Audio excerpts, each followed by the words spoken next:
ना तो जा सकते हैं और ना हम अपना मन लगा सकते हैं।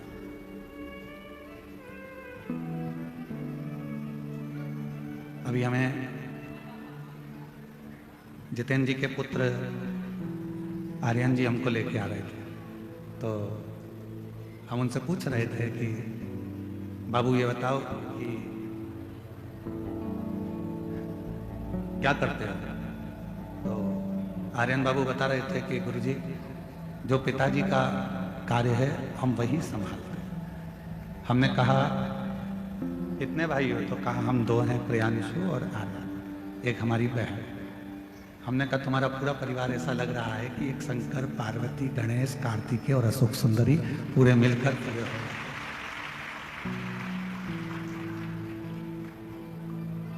और जब तक हृदय ना कहे, मन ना कहे, तब तक हम शिव भक्ति को प्राप्त नहीं कर सकते।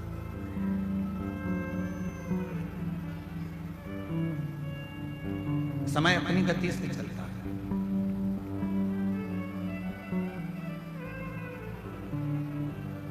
और आप अपनी गति से चलते हैं। समय अपनी गति से चल रहा है, आप अपनी गति से चल रहे हैं। ये दोनों का चलना बहुत जरूरी है। समय का चलना भी जरूरी है और अपना चलना भी जरूरी है।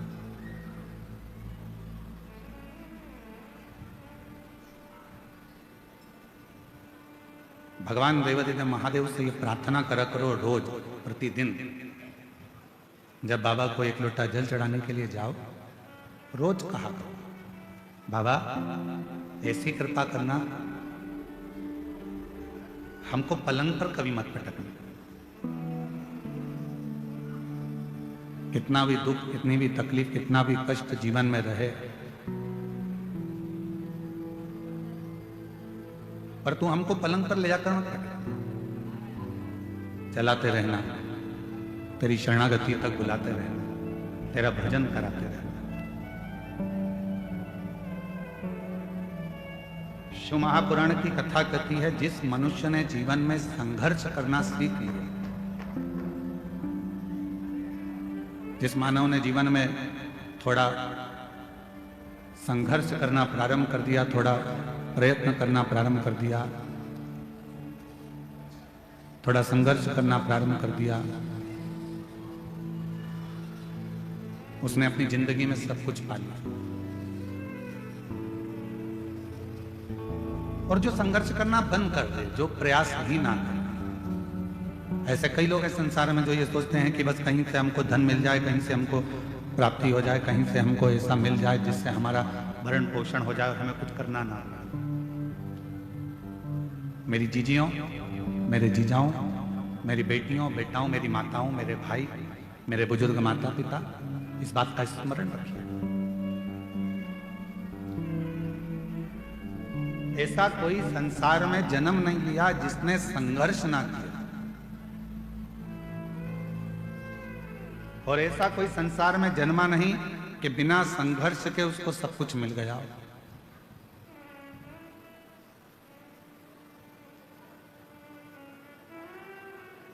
थोड़ा प्रयास करना पड़ता है, और जब तक हम प्रयास नहीं करेंगे तब तक हमें जिंदगी में कुछ प्राप्त होगा ही, कुछ मिलने वाला ही नहीं।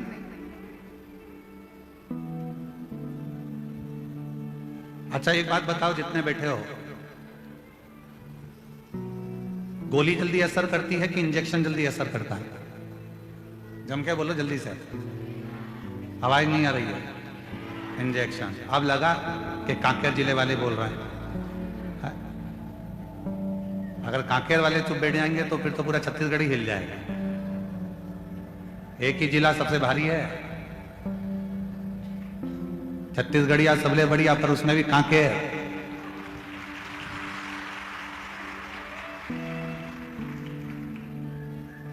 छत्तीसगढ़ का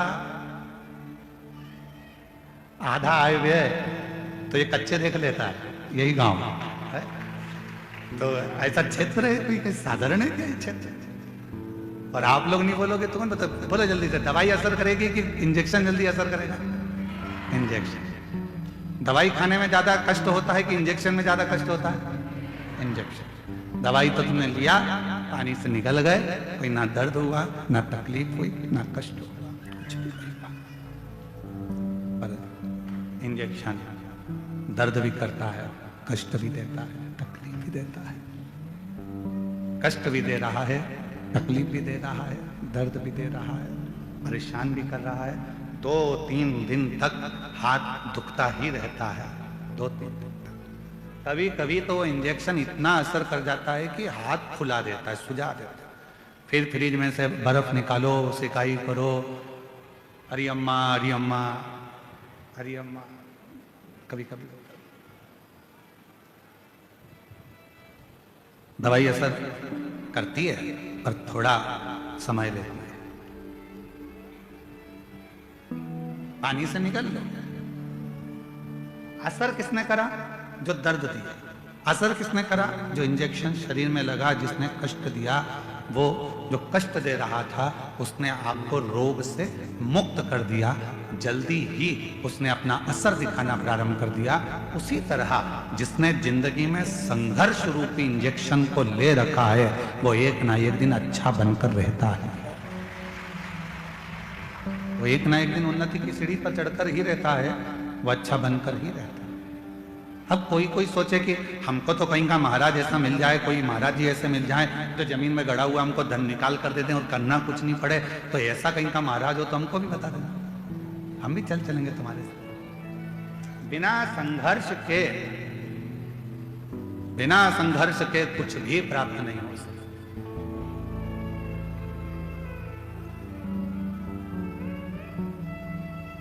हम जब यहाँ आ रहे थे जितेंद्र जी, तो कई लोग कह रहे थे यहाँ क्षेत्र माइंस का है तो 2 बजे से लेकर 2:30 बजे के बीच में यहाँ ब्लास्टिंग होती है।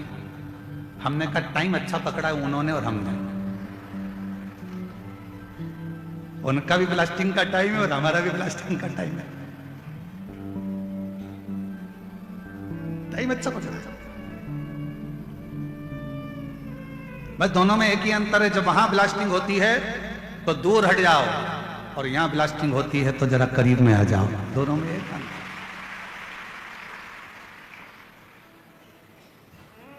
वहां ब्लास्टिंग होने के बाद माल ट्रक में भराता है, यहां तो तुरंत ब्लास्टिंग होकर कथा दिल में भरा जाती है तुरंत।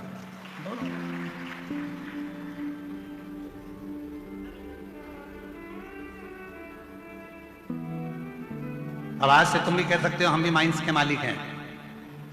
आज से तुम भी बोल सकते हो कि हम भी माइंस वाले हैं। बस अंतर इतना है कि वो माइंस का मालिक कोई भी हो, परशु महापुराण रूपी माइंस के मालिक तो हम ही हैं।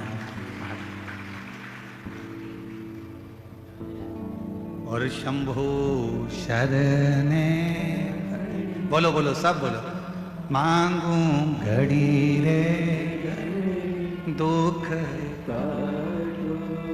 दया ने दर्शन, ओ शंभु शरणे मांगू घड़ी रे दुख काटो दया ने दर्शन। शिव पुराण कह रही है भगवान शंकर का ये पवित्र जो 24,000 श्लोक का है, करोड़ों करोड़ों शब्द इस शिव महापुराण के अंतर्गत है। ये शिव महापुराण की कथा वर्णन कर रही है कि समय अपनी गति से चले और आपको अपनी गति से चलना। एक देवराज नामक का ब्राह्मण के घर में जन्म लेने के बाद भी ब्राह्मण कर्म नहीं कर पाया, श्रेष्ठ कर्म नहीं कर पाया।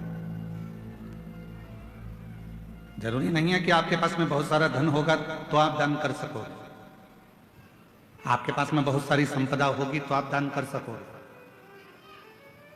आपका शरीर स्वस्थ होगा तो आप भजन कर सकोगे। कांकेर क्षेत्र में भी ना जाने कितने करोड़पति कितने अरबपति पड़े होंगे, कितनों के पास में धन होगा। इस क्षेत्र में भी ना जाने कितने कितने धनपति होंगे, कितने कितने अरबपति होंगे, कितनों के पास धन होगा। क्या सबके भाग्य में सबके ललाट पर ये शिव महापुराण की कथा लिखी है। जितेंद्र जी, हम आपको बहुत बहुत साधुवाद देते हैं कि भगवान ने आपके भाग्य में आपकी धर्म पत्नी को भी, हम धर्म पत्नी को भी आपको धन्यवाद देते हैं, श्रीमती राजकुमारी जी को भी, कि कहीं आपके मायके का पुण्य होगा और जितेंद्र जी आपके माता पिता और उनके माता पिता का कोई पुण्य होगा जो 71 पीढ़ी को तारने के लिए ये शिव महापुराण की कथा आपके भाग्य में आपके ललाट कर, कोई पुण्य पिछले जन्म का। हमारा पूर्व का कोई पुण्य होता है तो हम भजन में जाते हैं, पूर्व का हमारा कोई पुण्य होता है तो हम शिव मंदिर तक जाते हैं, कोई पूर्व का हमारा पुण्य होता है तो हम भगवान की भक्ति करते हैं, कोई पूर्व का हमारा पुण्य होता है तो हम भगवान का मंत्र जाप करते हैं, कोई पूर्व का हमारा पुण्य होता है तो हम भगवान का कोई कथा, कोई सत्संग, कोई भजन करा पाते हैं। और हमारे पूर्व का कोई पाप प्रबल होता है तो हमारे घर में जो धन आता है वो गलत मार्ग पर जाता है, गलत जगह पर जाता है, कहीं वेश्यावृत्ति में जाएगा, कहीं जुए में जाएगा, कहीं मांसाहार में जाएगा, कहीं गलत जगह पर वो धन जाना प्रारंभ हो जाएगा। जिस दिन अपने घर में आया हुआ धन शिव महापुराण की कथा में लग जाए, जिस दिन अपने घर में आया हुआ धन कहीं किसी के भूखे के भोजन में लग जाए, जिस दिन हमारे घर में आया धन किसी बच्चे की शिक्षा में लग जाए, जिस दिन हमारे घर में आया धन किसी की चिकित्सा में लग जाए, और किसी को भूखे को भोजन हो जाए, प्यासे को पानी हो जाए, या कहीं मंदिर का निर्माण हो जाए, या कहीं हम शिव महापुराण की कथा करा सकें, तो समझ लेना कि तुम्हारे घर में आया हुआ धन शुद्ध धन है जो परमात्मा ने अपने काम में दिया। श्रेष्ठ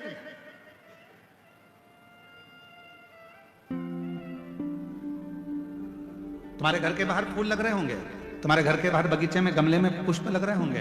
भगवान को कौन सा पुष्प तोड़ कर देते हो? जो फूल खिला हुआ होता है, जिस फूल में सुंदरता होती है, जो फूल बड़ा खिला हुआ होगा उस फूल को आप तोड़ोगे, भगवान को दे दोगे। जो फूल मुरझाया हुआ है, जिस फूल अच्छा नहीं है, उस फूल को तोड़ा नहीं जाएगा, उस फूल को आप किसी को दोगे नहीं। जो पुष्प अच्छा है उस पुष्प को तोड़कर आप परमात्मा को दे दोगे। जो पुष्प अच्छा है आप उसे तोड़कर भगवान को देने का प्रयास करोगे। उसी तरह ये जीवन है, उसी तरह जीवन।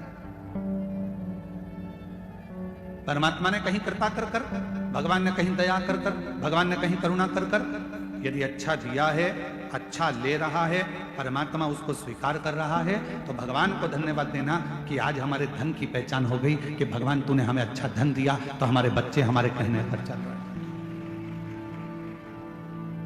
तूने अच्छा धन दिया तो हमारे बच्चे हमारे कहने पर चल रहे हैं। तूने अच्छा धन दिया तो हम शिव पुराण की कथा करवा सकते हैं। तूने अच्छा धन दिया तो हम कथा के पंडाल में बैठकर शिव महापुराण की कथा का लाभ ले रहे हैं। ये तूने कृपा करी है तो हम बैठे हैं। अगर तू कृपा नहीं करता तो हम कथा के पंडाल में भी बैठकर कथा नहीं सुन सकते, हम कथा श्रवण नहीं कर सकते।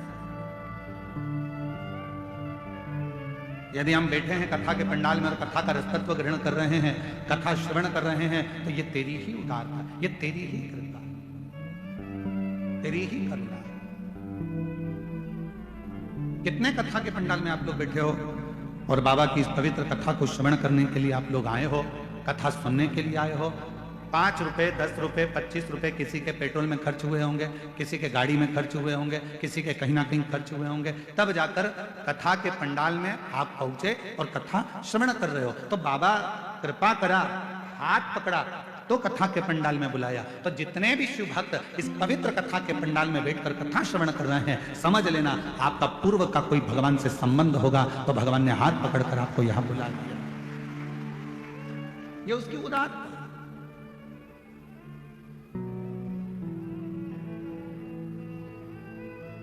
ये उसकी कृपा है, ये उसकी करुणा है, ये उसकी दया है। और जब वो कृपा करता है, जब वो दया करता है, जब वो करुणा करता है, जब वो करुणा की दृष्टि करता है, तो जीवन का एक सुख, जीवन का एक आनंद हमारी जिंदगी में अपने आप समाहित होता चले जाता है, अपने आप आता चले जाता है। देवराज ब्राह्मण के घर में जन्म लेकर भी ब्राह्मण कर्म नहीं कर पाया, तो जरूरी नहीं है कि ब्राह्मण के घर में जन्म होगा तो ही हम संसार सागर से मुक्त हो पाएंगे। जरूरी नहीं कि हम वैश्य के घर में जन्मेंगे तो ही धनपति बन पाएंगे। जरूरी नहीं कि हम क्षत्रिय के घर में जन्मे तो हम वीरता को प्राप्त कर पाएंगे। जरूरी नहीं कि हम शूद्र के घर में जन्मे तो ही सेवा कर पाएंगे। जरूरी नहीं। परमात्मा ने अगर मृत्यु लोक में जन्म दिया है और परमात्मा ने अगर मृत्यु लोक में भेजा है, और भजन परमात्मा पर यदि शिव पर आप भरोसा कर रहे हैं, विश्वास कर रहे हैं और पूर्ण तरह से आप शिव पर आश्रित हैं और अपने संघर्ष को, अपनी मेहनत को पूर्ण तरह से कर रहे हैं, तो दुनिया का कोई व्यक्ति आपको पीछे नहीं हटा सकता। आप उन्नति की सीढ़ी पर चढ़ते ही चले जाएंगे, आगे बढ़ते ही चले जाएंगे। सारी समस्या का हल, जम के बोलो जरा, सारी समस्या का हल श्री शिवाय बोल बम का नारा है। जरूरी नहीं कि हमारा ब्राह्मण होना, हमारा क्षत्रिय होना, हमारा वैश्य होना, हमारा शूद्र होना। शिव महापुराण की कथा कहती है सबसे ज्यादा जरूरी है आपका परमात्मा के प्रति समर्पण होना।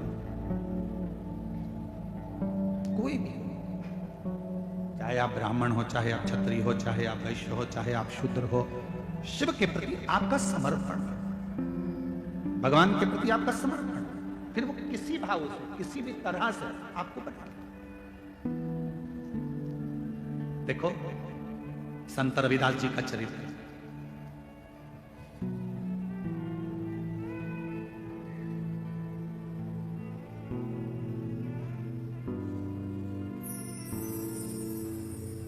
संत रविदास जी के चरित्र को देखिएगा। चर्मकार हैं,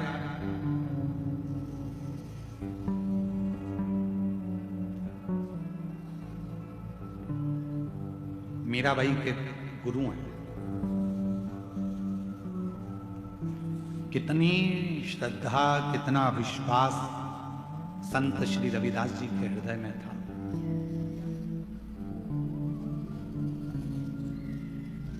कितना विश्वास, कितनी श्रद्धा, कितना भरोसा संत रविदास जी के मन में था। कितना विश्वास।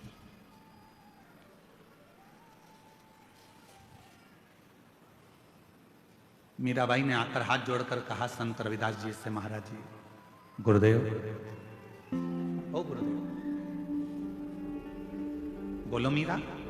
गुरुदेव, सारे बड़े बड़े संतों का आश्रम गंगा जी के तट पर बना हुआ है, मेरा भी मन कर रहा है आपका एक बढ़िया आश्रम, आपकी बढ़िया कुटिया, बहुत सुंदर सी आपकी एक कुटिया मैं गंगा जी के घाट पर बनवा, गंगा जी के घाट पर बनवा, बहुत जोरदार कुटिया गंगा के घाट पर बना। संत रविदास जी ने मुस्कुराकर कहा कि मैं गंगा के घाट पर क्यों, क्यों?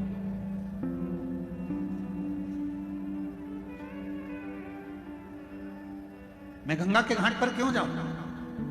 गुरुदेव, सारे संत, सारे साधु, बड़े बड़े सन्यासी, मठाधीश, पीठाधीश, महंत, संत सब गंगा जी के घाट पर हैं, तो मेरा भी मन करता है कि आप गंगा के घाट पर एक सुंदर सा आश्रम बनाकर, सुंदर सी कुटिया बनाकर वहां रहे। मैं गंगा के घाट पर क्यों जाऊं? संत रविदास जी ने कहा, मन चंगा तो कठोते में गंगा।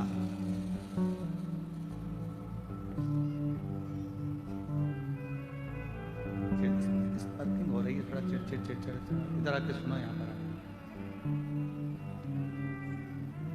मन चंगा तो कठोते में गंगा। और मैं गंगा के घाट पर क्यों जाऊं? जिस दिन मेरा विश्वास पक्का होगा, जिस दिन मेरा विश्वास पक्का होगा, उस दिन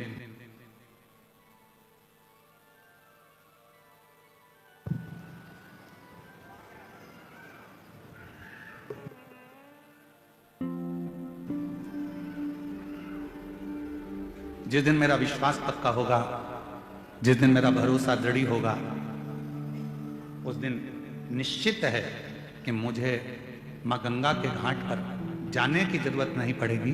गंगा मैया मेरे आश्रम तक, मेरे घर तक जरूर आए। जितेंद्र जी, आपके वचन का आज स्मरण आ गया। जब हम यहां से निकले होंगे कथा कर कर तो आपके मन में भाव आया था कि एक दिन गुरुजी हमारे भी इस गांव में, छोटा सा हमारा कच्चे गांव में बाबा आएंगे और एक दिन हमारे घर भी बाबा जरूर आएंगे। आपका वो संत रविदास जी वाला चरित्र आज स्मरण में आ गया कि एक ना एक दिन गंगा मैया मेरे घर तक जरूर पहुंचेगी या निश्चय गंगा आएगी। और तुम आना भोले बाबा, तुम आना भोले बाबा मेरे मकान में, तेरा डमरू डम डम बाजे सारे जहान में।